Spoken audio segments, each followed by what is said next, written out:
another Pastor's Corner. I was just thinking, before you make a decision, stop and pray. Did you know that there are some battles that you don't need to get yourself into? And there's just some battles that belong to God.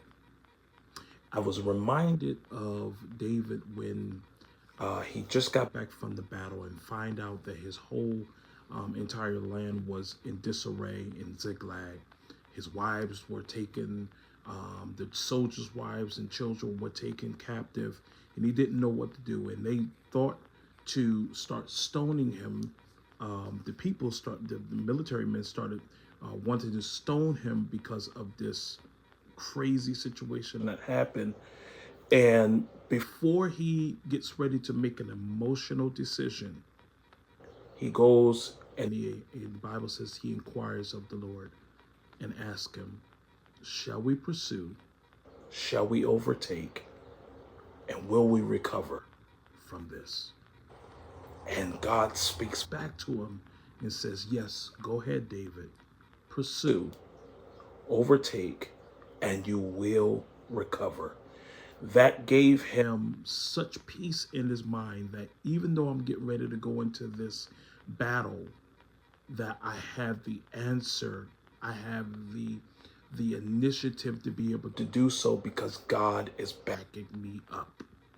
And I think there's sometimes before we make emotional decisions, I know things happen in our lives, but we have to stop sometimes and we have to inquire of the Lord and see what He's saying for our lives.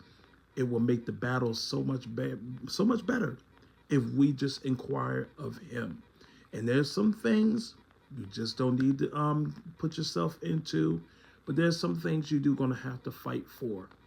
But even if you're gonna fight for it, make sure that God has your back. You stopped, you asked, what can I do about this situation? Should I do it or should I not do it? That is the will of God. That's part of this relationship that we have with Him, is that we can be able to come boldly to the throne of grace, right? To obtain mercy and find grace in the time of need. That's the relationship that we have with our Father. And that's all I just wanted to encourage you today. Make sure you take some time before you make an emotional decision.